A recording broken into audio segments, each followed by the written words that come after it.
What's up, guys, girls, gays, and theys? It is our time. It is June. It is Pride Month. We're here and we're queer and we're not going anywhere, bitch.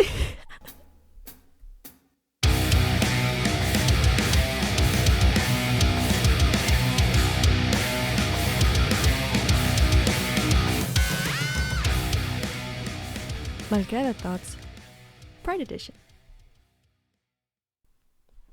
First of all, happy Pride Month, y'all. Yay! Y'all means all. There's some Texas love right there.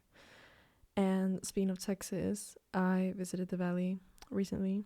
It was really fun. It was a trip. Like, it literally felt like a fucking trip. But the most exciting part of the whole entire trip was the fact that I got to interview these amazing, amazing women who are leading the change in making the Valley a safer place for queer kids and queer people in general. They are my very, very first guests that I've interviewed here on the podcast. So I think this is a very big milestone for the pod, for me, for the Malcriada Thoughts podcast. And I'm so excited to bring this to you guys, to bring it to my community, to my queer RGV kiddos. And yeah, I'm so happy that I was able to connect with these women, these amazing mujeres, because I had shouted this organization out before in the Reinventing Myself episode, I believe, the horrors of reinventing yourself. And now I get to interview the people that I shouted out, and it's just really fun, just getting in there with the community, trying to see what's up.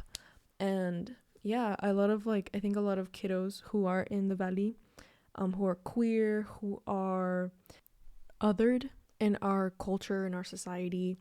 It's tough out here, and especially in a super conservative state like Texas. Like, oh my god, like the things that Texas tries to do. It tried to secede once. Did you know that? Multiple times actually. But anyways, back to what I was saying.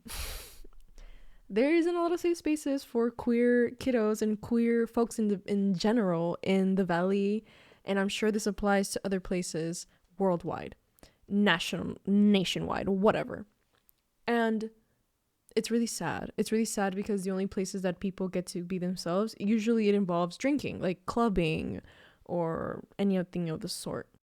But my guests are going to talk about how they are bringing safe spaces for not only queer kids and individuals of the Valley, but also to the parents of those queer kiddos. I had so much fun conducting this interview with these amazing Valley leaders, and we're going to get to that in a sec. First, I wanted to talk to you guys about our queer siblings across the globe. Here in the United States, we get to celebrate Pride. We get to have our festivals. We get to have representation. And we get to walk around in the streets without any threat of bombs hitting us. Without limits on calories that we get to eat that day. Without the threat of soldiers coming into your house and killing your family members and all your women and killing all the men in your family.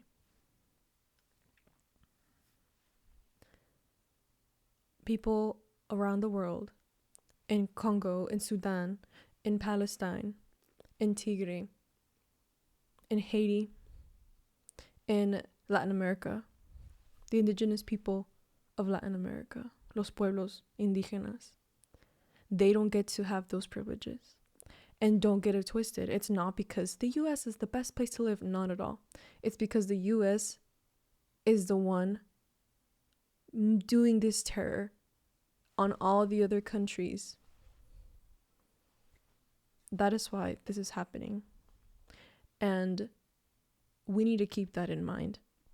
And this tired narrative that spins this story that the US is the most progressive place in the world because here there's gay people, visible gay people, and that over there in those countries that gay people don't have rights, and that women don't have rights and that we should shut the fuck up and just be thankful.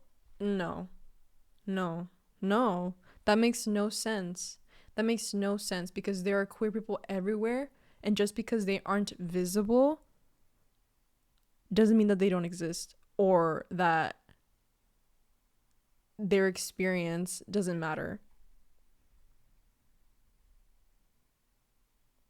What about all the gay, queer, trans, lesbian, non-binary people of the world who are experiencing genocide?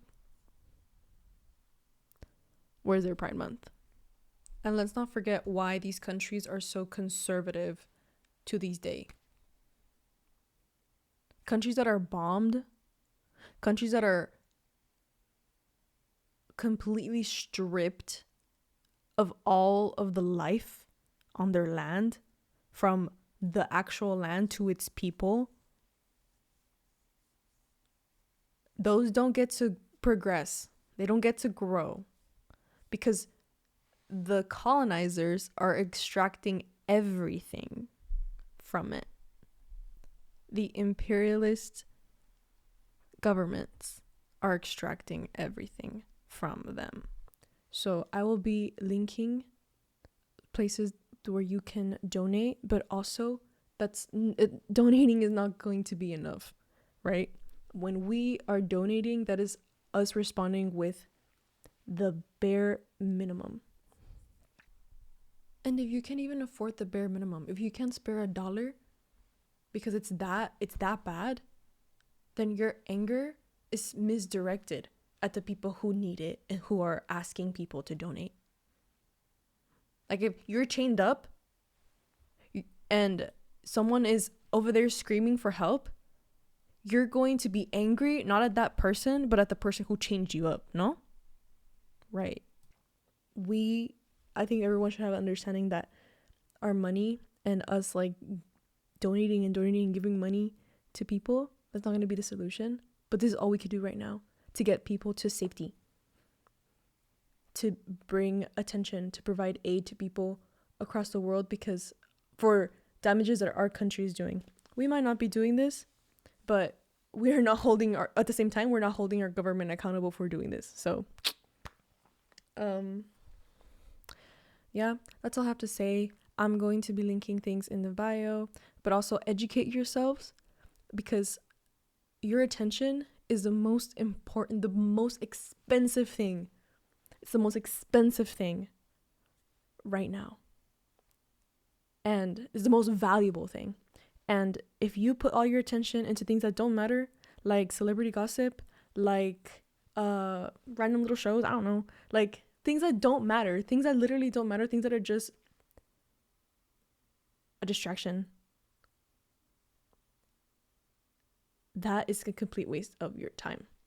But if you put your attention into people, into your community, into organizing and building your community up, dude, into yourself, because that people don't talk about that, putting work into yourself, the attention into yourself, and taking care of yourself, taking care of your physical health and your mental health, that is so important right now. Then that's the best thing you could do. That is the richest way to live your life. And that's what I'm trying to do. That's what I'm trying to establish. That's what I'm trying to influence everyone to do, because again, we are stronger together, community over everything. But we have a lot to learn, and yeah, liberation for all. I'll put some resources in the link. Thank you for listening to that. And without further ado, interview with STEP RGV, transparent, and LGBTQIA parenting groups. Thank you. You thought it was going to be the intro, but it's not. It's a transition. Hello, everybody. Welcome back to another episode of Malcriada Thoughts now with your host, Sadra Ives. I am delighted, excited, and just over the moon because I am here interviewing Miss Sara Parsons and Miss Lilia Ortiz. They are the leaders and co-founders of the STEP RGV LGBTQIA+ parenting and transparent support groups. Yay! So say hello, you guys. Hello. Hi. Let's go ahead and get started. So, can you guys tell us a little bit about yourselves? Where are y'all from, and what do you do here in STEP RGV? Okay, I'll start. I'm from Harlingen, the very proud mother of a 30-year-old daughter who identifies as transgender. She invited us to join in her journey back in 2016, and it's been a roller coaster since. And what I like to tell people when we go tabling is that South Texas Equality Project, or STEP, is the umbrella that our parents' support groups fall under. My name is Lilia. I'm originally from Mexico, but I moved to the States in 2004, and I have been here in the Valley since 2008 or 9, 8, I believe. And I'm part of STEP because I'm the parent of a trans young man, and I want every child to feel supported and loved. And I want parents to understand that this is our only chance to love our kids. Only once we're alive once, they're alive once, and we want to keep them alive. Mm-hmm. Thank you so much for sharing that, you guys. All right, and just to get a little bit more into the nitty-gritty and questions about the groups, how many different support groups do you guys manage? We manage 2 support groups. The first one is called an RGV LGBTQIA plus parenting support group, and the rules on that one, we are a private Facebook group for many purposes, including safety issues, mostly because we want a safe space for parents, caregivers, family members to be able to speak about any problems, talk about accomplishments, be proud.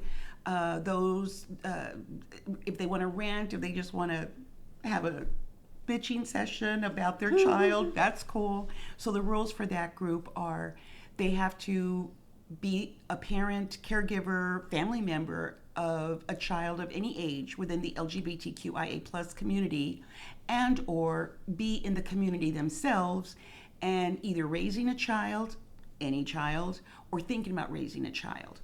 And so it's a that's a much bigger group. And that was founded because when Ellie joined this journey when she told us in 2016, I had no place to go. I didn't know where to go, who to contact. When she told us, we were in Houston, she was at U of H at the time, and I knew that there was a Valley AIDS Council near my house. So we got back from Houston. I called my nurse practitioner and said, what do I do? I have my son wants to be my daughter. And so she said, I don't know, but give me a couple of days. I'll see if I can find something and I'll call you back. Well, I couldn't wait. I don't have that gene in me to wait. So I knew I had a VAC near my house, and I just pulled up at 8:30 one morning, and I went to the front desk, and I was crying. I said, my son wants to be my daughter. What do I do? Who do I go to? What should I do? What's next? And so she was really sweet. I don't remember her name. I was in such a state of shock. She said, give me a couple of minutes. Let me see what I can do, who I can find. And I don't know how much time passed, maybe about 10, 15 minutes, and here came my guardian angel number 1. And I tell everybody about Pedro Coronado. Pete he's my darling, he's my love. And he sat me down and he told me, what pronouns to use and what to start looking up for. And he put me in touch with my second guardian angel, who is Cindy Gandia. At the time was the president of PFLAG, Parents and Families of Lesbians and Gays, and was a fantastic group. And I got to meet a lot of wonderful lesbian couples. And that was great. But I still hadn't found my people. Where are the parents of trans kids? And so I joined, they formed a trans support group. And I joined, even though my daughter was at college, flourishing on the dean's list. She was in a fraternity. Her fraternity brothers were great. They were very, very protective of her and started calling her Allie, and everything was going great. And so things began to change, but I still hadn't found my people. There was a grandma of a trans child, trans woman, or trans girl, and she and I were the only ones there. And okay, this is great, and I'm learning a lot, and I'm learning about feelings, emotions, ups and downs, what's going on out there, who's out there, and people would come to me and thank me for being a part of it, because I was a mom, and I was out and proud, and I was supporting my daughter, and I'd been kicked out. And, one of and these were older children. These weren't even young children. These were in their 20s and 30s. I was kicked out. My grandmother damned me to hell. We had all of that going on. Still hadn't found my people. And so, but we got a team together that we would go and just introduce ourselves and see how we could support. And that's how RGV LGBTQIA plus parenting started. So that was co-founded with Gabriel Sanchez and Adrian Melchor and me. And it was just, okay, let's take a team out and start recruiting people to have a safe place for parents and families to go and talk. So that's how that was organized. Miss Lilia, anything you want to add? Well, I'm just thankful because Sara did all the legwork and I just came along for the ride. Yes, when my child came out, it was we started having issues with the school, and I was lucky at that time that I was able to be put in contact with ACLU of Texas, and we started a petition for the school district, and that's how I met Sara. I'm not even sure who made the connection, but then I met Sara, and I really love the idea of having a place where we don't have to explain anything to anybody, because there are the parents that are there, they already know, and they are part of those groups because they want to support their children. They want to be parents to their children, and they want to help other parents that are struggling to find a way to be supported. They're there to educate parents. So I'm just very lucky and very blessed that I found the group. Mm-hmm. Thank you so much for answering that and sharing that, you guys. All right, the next question I have here for you guys is, what led y'all to create these support groups here in the Rio Grande Valley? When Allie was in Houston, like I said, her fraternity knew before we did, and she was in a secret society. U of H had a great. It wasn't a gay straight alliance. It was just a support group, and they had wonderful counselors and psychologists there at the university that referred her to Legends, to the hospitals, and where she could get her hormone replacement and stuff. And so eventually she had to tell me and Dad because it was coming out on our insurance policy. And so we had to. I'm a jump head first kind of person. I don't wade in. I've always been like that. I'm not a wader in. Yeah, I can't do that. I go head first, and it does cost me some things. It costs me some relationships sometimes, but I'm a diving head first. So I was so thrilled that when she finally told us, and I accepted it right away, we went back to the hotel and we cried a lot. And I told my husband, and we remember the first things we said to each other. This was 8 years ago. And I said, this is my child. And I said, you have a choice here. You can stay with me and support our child, or you can walk out the door. I won't say anything. This is, our child has made this choice, and so there it is. And my husband said, I'm not going anywhere. And it was harder on him. This is his baby. At the time, the consentido, and the other two, my stepchildren, joke about it all the time, that our child was the favorite, Daddy's favorite, and everything. So it was harder on Daddy. It really was. But I was so thrilled, and I thought, okay, we'll just move to Houston. Houston's so accepting. They have legacy there, and they have doctors, and everything's perfect. But my daughter started to have some mental health issues and got really, really bad. And so we had to bring her home, and Houston just was no more. And there was nothing here in the Valley. And so like I said, there was no one I could call. No one, when we were looking for psychiatrists, it literally was, okay, we'll make an appointment with this psychiatrist. And we had one, and I tell this story, they had to match. My daughter had to feel safe and supported, and that was not easy to find. And we had one psychiatrist. We were outside in the waiting room waiting, and she came out less than 5 minutes later. And I said, "What happened?" And she said, "The doctor said he can't see me." And I said, "What do you mean he can't see you?" And right away, the defense and the mama comes out. And what do you mean he can't see you, Mom? he was very truthful, and he said that I want to be truthful with you. I don't know how to treat someone like you. Don't waste your money and your time with me. And in hindsight, I thought that was very important, because good for that doctor for saying, I don't know what to do. But in the meantime, my husband and I had to look. And so it was just literally trying to find that person. We did, luckily there was a wonderful third guardian angel, Jonathan Caballero, who was doing research on his master's, and it was for LGBTQ studies. And so he asked his supervisor if he could have family counseling with us. And so I started going to counseling, and he said, you don't need counseling, you're doing great. So my husband and I went to counseling. Y'all are doing great. Can I meet Allie? And by that time, Allie was home with us, and he said, oh my, no, this is not just transgender. And so in the meantime, we've gotten everything right, hopefully, but we have come to find out we have a whole lot more support here in the Rio Grande Valley than we think. And we think that there are not very many people in our community, and we have a lot of people in our community, from very young children to older adults. And so, yes, it's been trial and error, but that's why we love this support group, the Transparent RGV, because our children have so many medical issues. And Texas has basically, we'll go into that later, Texas has shut us all out. We tell each other. She handles, like I said, she handles the children's part because she's had to deal with her son's school issues. We didn't have to do that. So, but if I have another parent that's dealt with college issues, I'm there. Or with mental health issues, again, I'm there. So our jobs are to kind of put parents together with new parents that come to seek us out. So we have someone that comes in with an 8-year-old.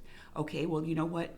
We have a mom who's not as active anymore, but she went through that with her 6-7-year-old. So I'm going to put you in touch with her. And so we facilitate a lot of parents like that. And so we, like I said, we message each other on the transparent support. We have a little chat page under Messenger, and I think almost every day where we hold each other up. We celebrate our children's successes. We cry with our children's struggles. And so we're a very strong support team. And then again, although some parents are active and want to be active, we have some parents that still want to hide, and that's okay. We don't judge them at all. So we'll be their voices. Mm-hmm. I love that so much. Miss Lilia, did you have anything you want to add? I think that, as Sara mentioned, there are parents that are not ready, and we work with them. I tell them, like, we and Sara, I feel like right now we're at a point where we have the strength and the strength and the courage to be the voice for those who are not ready, and that's okay. I believe it is important for a parent that to find another parent that is telling them it's not only okay that your kid is trans, it's something to celebrate because your child had the courage. You have raised such a strong individual that has the fortitude to come to terms with who they are, and you have created a safe space for that child to come out to you, and that is to be celebrated. I don't want anybody to accept my child. My child is to be celebrated for who they are and for having that strength to come out and tell the world, this is me, and move over, And I want other children to get to that point. It's heartbreaking when you meet young adults that have no one before to support them, that they get kicked out of their house. And the saddest part is that, and I tell that to the kids because I don't want them, kids, like 30-year-old kids, but for me they're kids. I don't want them to feel resentful towards their parents because their parents, they still believe that they were doing the right thing.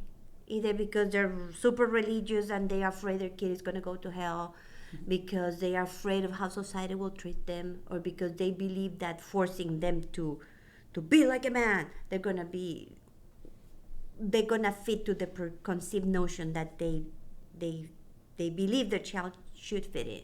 So they still believe they're doing the right thing by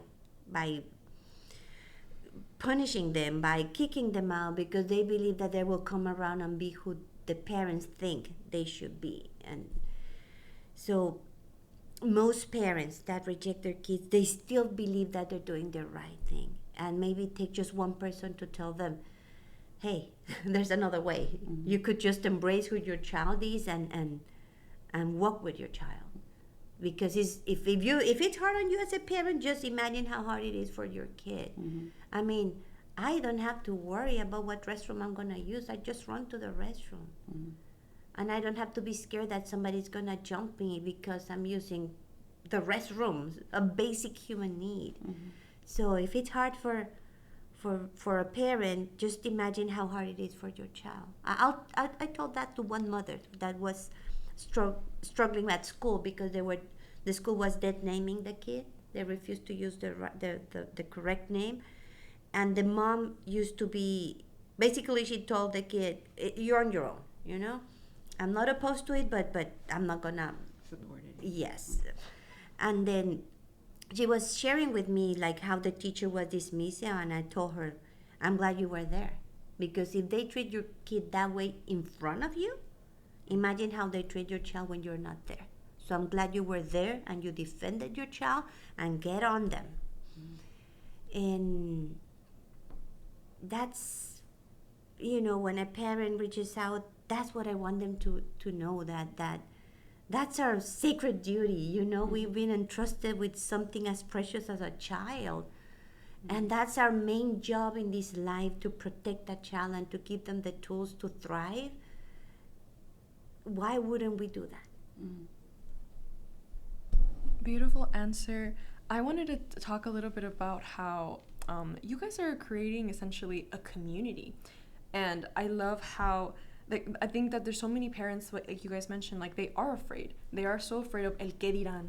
And they don't know that there's other parents that are going through the same things and that could use that support. And they are, a lot of parents se aferran mucho, they get so... They think that they can only talk, the family knows what's going on with the family. A lot of parents are also very reluctant of doing therapy, counseling, because why am I going to go tell a stranger my problems?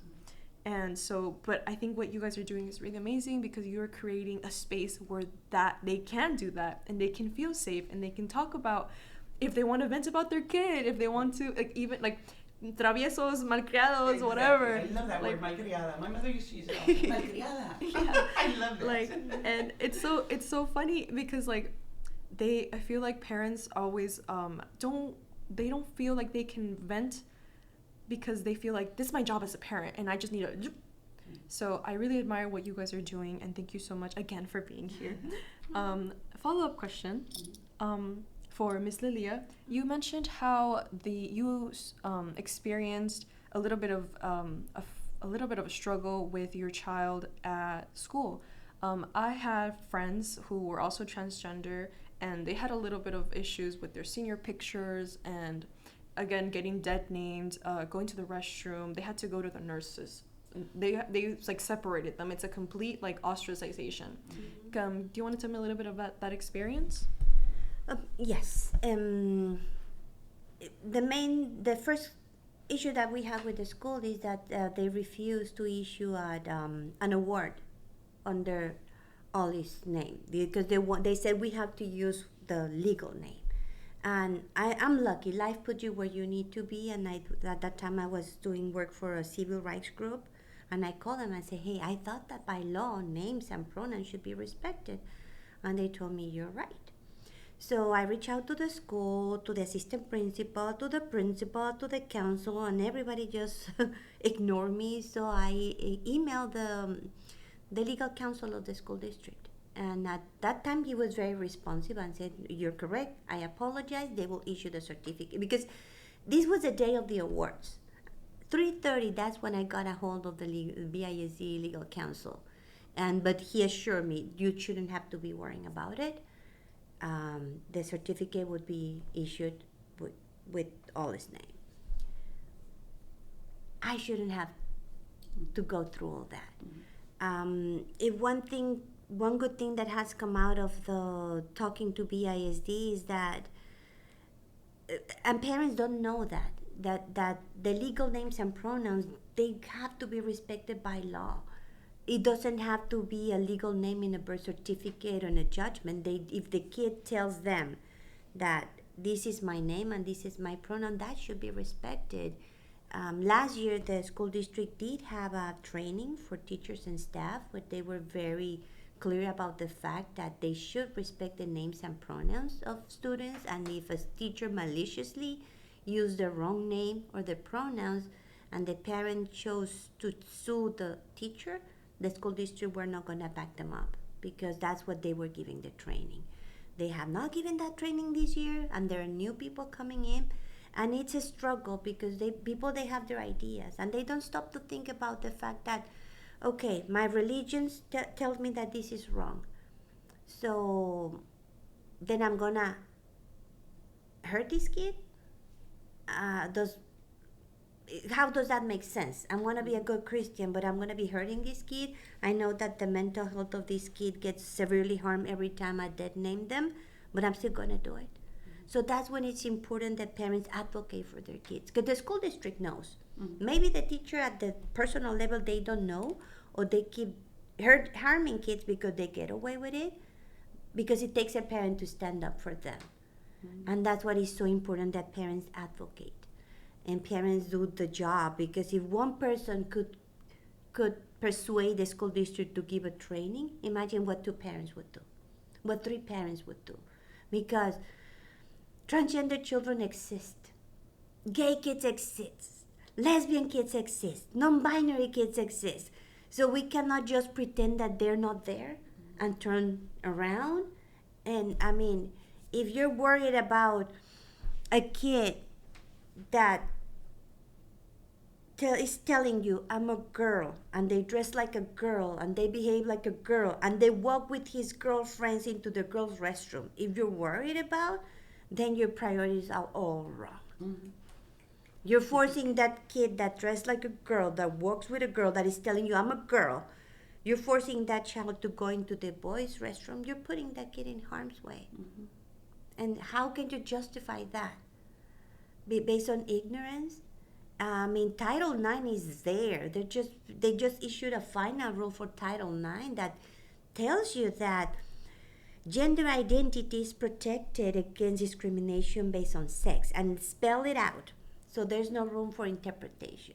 And yet, Texas is suing the federal government to be able to continue discriminating against kids that are not doing anybody any harm. They're just trying to exist. They're trying to make it until they're 18, and they can move away from a house where they don't feel safe.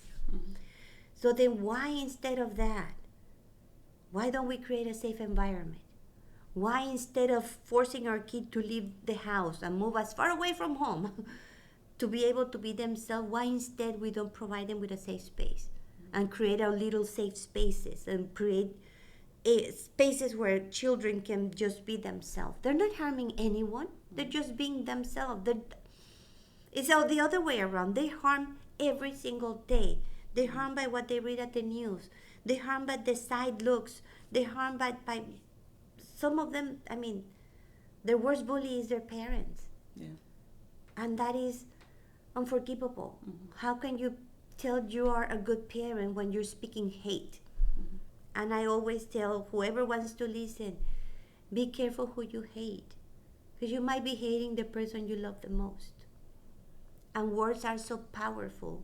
If your child is questioning their identity and they hear you speaking hate, that child is not going to come out. That child might think that they're doing something wrong. They might believe that they're going to hell. They might believe that you're going to kick them out. And they might be right, that you might reject them. And that goes against the nature of being a parent. Then what are you a parent for? Are you going to be picking and choosing? Oh no, this kid, I don't want this kid because this kid has different capabilities.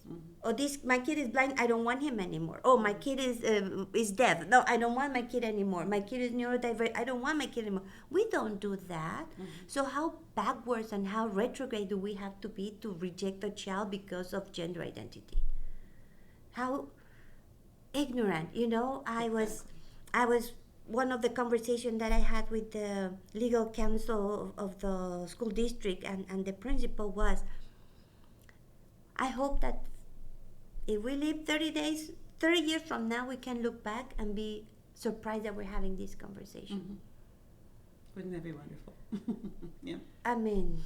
Yeah, amen. Thank you so much for saying that. It really resonated with me what you said, that like we don't want kids having to move away from home to feel like they can be themselves.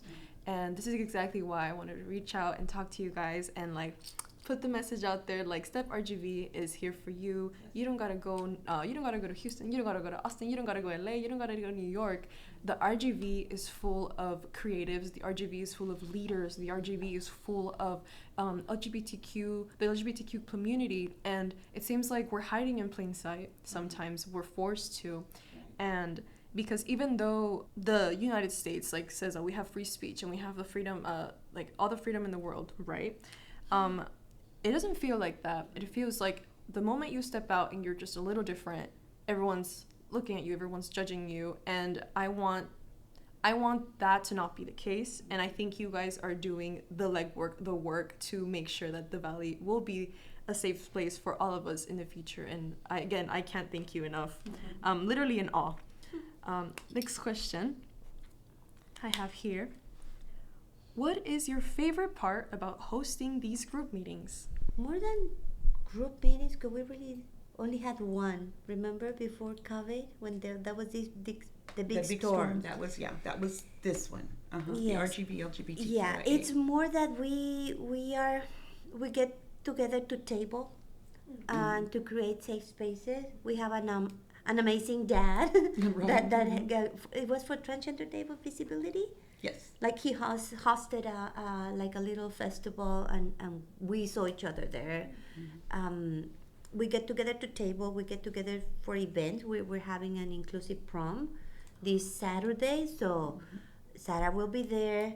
Another mom will be there, and hopefully I don't know if the dad will be there, but I mean sure that's when we get together to be there for the kids and to give information to any parent that might want to listen.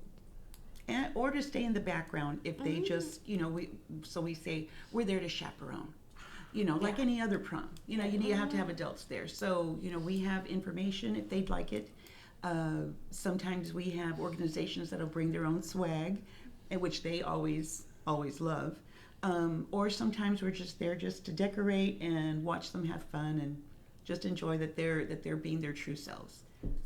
Can you guys tell me a little bit about this inclusive prom? Well, yes, it's being sponsored by Casa Orgullo Brownsville, which is an organization that provides safe spaces for youth in general. They don't segregate. It's for everybody, but it's specifically a safe space for LGBTQIA plus youth. So this is a prom for everyone, like for allies, for people that don't feel comfortable going to prom. Because at the end of the day, sadly, a lot of kids, they themselves decide not to go to prom because they don't feel accepted, because they're not part of the cool crowd, and they just don't feel comfortable there. So this is for those kids. That's really amazing. I know that I hated my prom. No, kidding. I just, it was very strange because I was being something that I wasn't, you know what I mean? Like, I was like, I have to do the makeup that everyone else does or else they're gonna, like, look at me. At the end of the day, it wasn't about it wasn't about the makeup, it wasn't about anything, it was about me. Exactly. So I love that you guys are having that because I think my little siblings, like, mentioned about, they're like, oh my god, Casa Orgullo just happened. I was like, what? Oh, you better take your sibling. Saturday. All right. The next question I have, what is the most challenging part about hosting these support groups or about planning, organizing? Getting enough volunteers. Most of the time it's just me and Lilia. So and we understand. And like we talked a little bit before we started the session. I'm retired. I'm a retired school speech therapist, so I have the time. Everything comes out of our pockets. So if we have swag, if we have giveaways, prizes, raffles, we buy them. Right, that comes out of our pockets, and which is fine. We're more than happy to do it. And that's where STEP has come through. STEP has provided, VAC will provide us safe spaces, and that's kind of, that's great, that's helping. But the challenging part is getting enough parents to want to be included, that want to help out.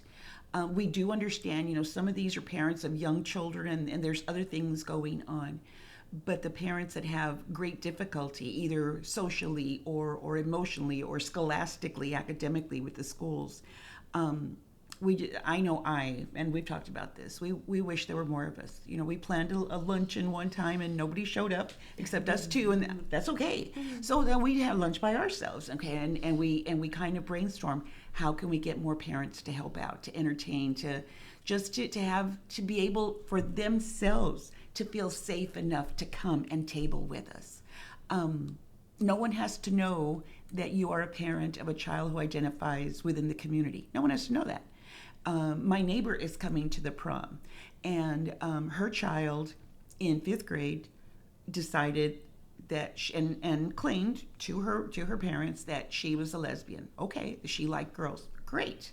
Right now she has a boyfriend. Well, she likes the guy and the guy likes her. And great too. We don't care. We don't care. It has no bearing on anything. We know that children are trying to find themselves. Sometimes parents, I'm 63 years old and still trying to find myself. That's okay. We're here to provide that safe space. And so the challenging part is getting parents to just agree with us and get on board. That's the hard part. For me, I think is that since so many people see us tabling and see us as events, a lot of young people share their stories. And I just wish I could just grab them all and take them home with me, because it's heartbreaking when a young adult is telling them that they were kicked out when they were 18, that they had to go through this and that they were couch surfing, that their parents forced them to wear the clothes that they didn't feel comfortable with. And there was one event that we were part of, and I saw a kid coming in with a little bag. So they changed into like a nice skirt, and they were like the happiest person at the event. And when the event was over, they went back to the restroom, changed their clothes, and went back to pretend to be who they were not, just to feel safe. And I was sad, but I was also happy that for those couple of hours, we provided a place where that kid felt safe, and that kid was able to be themselves and be celebrated. It's not about being accepted, it's about being celebrated for who you are. The humanity is so diverse that and each human being is a beautiful creation, that we should honor that. And my niece said it's so beautiful. It's the essence, not the vessel. I love that. Isn't that beautiful? Thank you so much for sharing that. That really resonated with me. What would you say is your number one advice to the queer youth in the Valley specifically? Like if you could just have a big like megaphone and they could all hear you instantly, what would you say? Don't listen to the news. Turn off the TV. Texas has become so hostile to our children, to our community. I wanted to say, in a lot of what Lilia is saying is just, they're beautiful words and beautiful sentiments. And I remember quite a while back, and I can't find it anywhere, it was a picture, not a meme, on social media. And it's a picture of a fetus in a womb, and with the trans flag colors in the background. And it says, if you didn't care if I was a boy or a girl before I was born, why do you care now? Why should you care now? And that, I remember bawling. And I've tried over the years to try to find it. I haven't been able to find it anymore. But it's so true. When she was speaking, if I could just, I guess if I gave one piece of advice, talk to your parents. I'm the saddest thing that makes me is that Allie knew her authentic self at the age of 16 and told her closest friends at high school, and went off to college and told her fraternity brothers and her friends and professors and teachers and social groups, but she was afraid to tell me and Dad. And I will regret that for the rest of my life. She's my only child. I thought she was, I always treated her like she was perfect and she could do no wrong. And it still hurts. We don't talk about that because we just use things like, well, your birth name. And, but we say we have completely changed our vocabulary. When you were a little girl, when you were a baby girl, we have, it is hard. It's very hard. And so I guess I would tell kids, talk to your parents, and it's going to be hard for them. It's going to be hard because they've known you as one person, one vessel, all these years. Give them time, and tell them to call us. Most importantly, tell them to get in touch with us. For me, it would be hang in there. Hang in there and look for the helpers. I am so blessed that my child has had so many powerful adults, queer adults that are living their life, like professional athletes, politicians, teachers, people that are living their life, that are raising families or that are just fulfilled and doing for others. So life gets better, but you need to stay alive for your life to get better. Mm-hmm. So hang in there. It will get better, and look for the helpers. Mm-hmm. Thank you so much for answering that. The next question that I have here is, what is the number one advice you would give to the parents of queer youth in the Valley? That one's easy for me. Listen to your children. For God's sakes, listen to your children.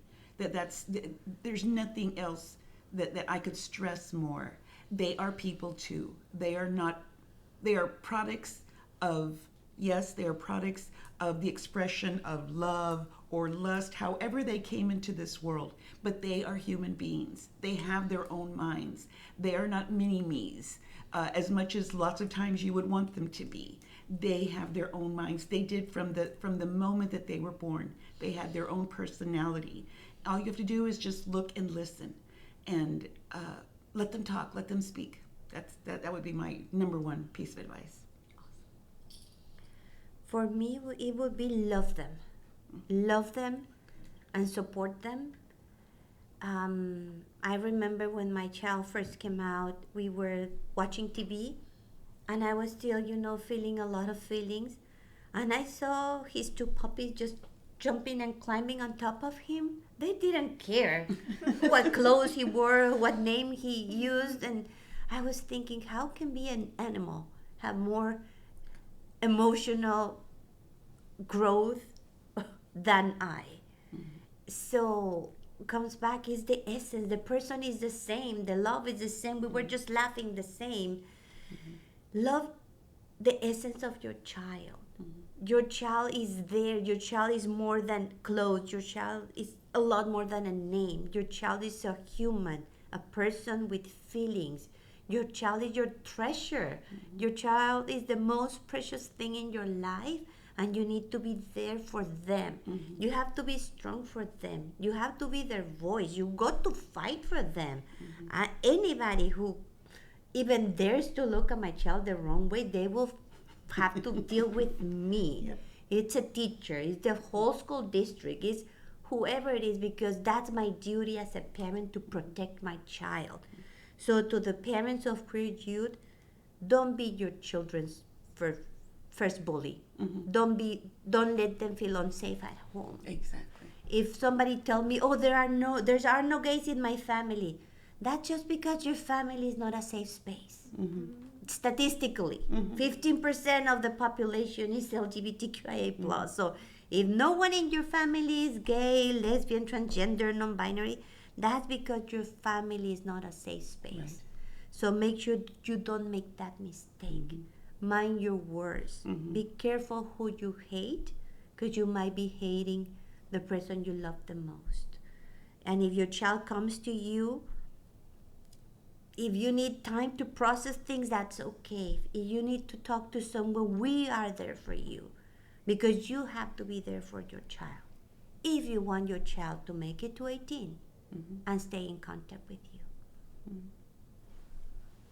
Those are very, very powerful answers, and again, resonated, left me in awe, gagged me like always. No, it's great. The last question I have for you ladies today is, if anyone is interested in attending any of these support groups, what should they do? They can reach to STEP. I mean, the last parent that joined our group, they reached out to STEP because they didn't know where to go. And then STEP reached out to me and said, hey, can you talk to this parent? We did.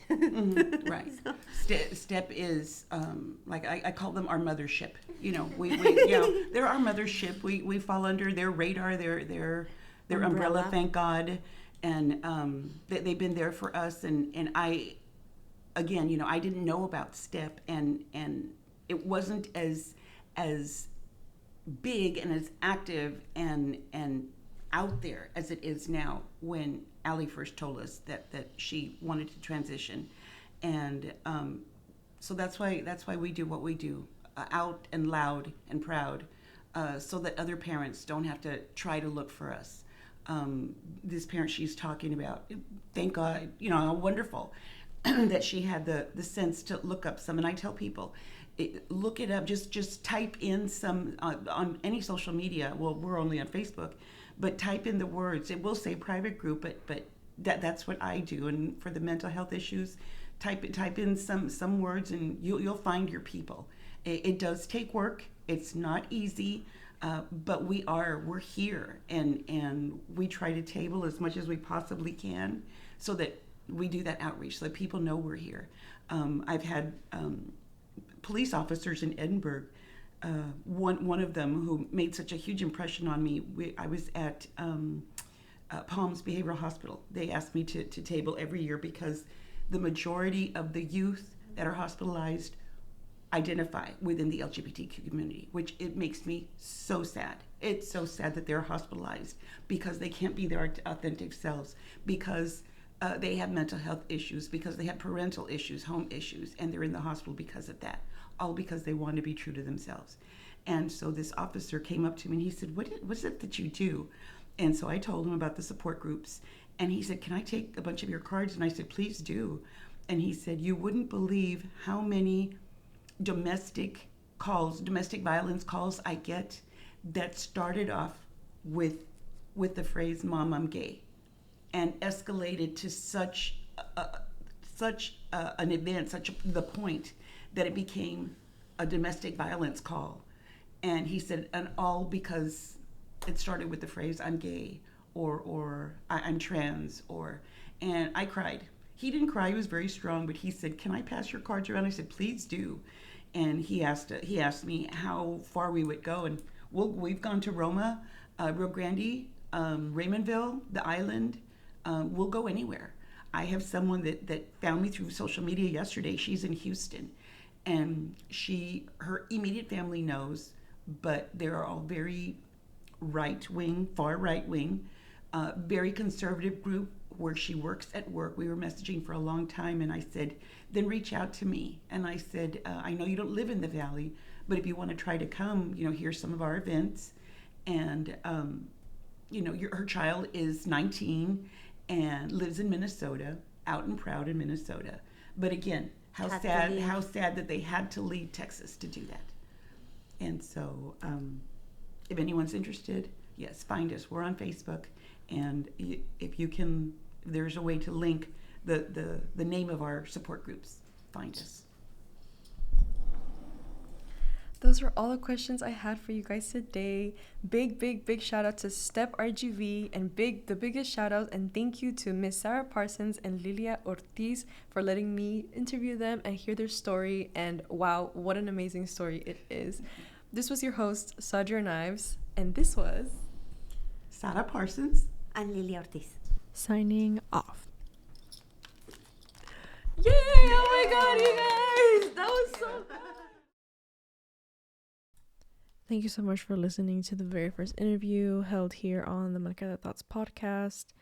I hope that it was enjoyable. I hope that it was healing even for you. I know that it was for me hearing like señoras be so familiarized with queer vocabulary, is that the word? With queer language and like mental health language. They were like non-binary, neurodivergent, and I was like, oh my god, like that's possible? What? What? And it just shows that there are parents out there who do and will put in the effort for their kids, and like they hold space for parents who aren't there yet, and I think that's beautiful. I hope y'all enjoyed that. Also, big shout out to Jazmine Casas for helping me book the library study room so I can conduct this interview. So thank you. And technically she has been my production manager for this episode, so that's my production manager, period. Shout out to her. She has been one of my biggest supporters. And like, oh my god, like what the hell, like she's my friend from college. But yeah, shout out to you, baby girl. And a big thank you to my returning malcriadas. What's up day ones? Yeah, that's all I have for you guys today. Thank you for listening to the pod. Thank you for being here. Thank you for being queer. All right, yeah. Okay, yeah. Okay. This is malcriada Sergeant Knives, your host, signing off.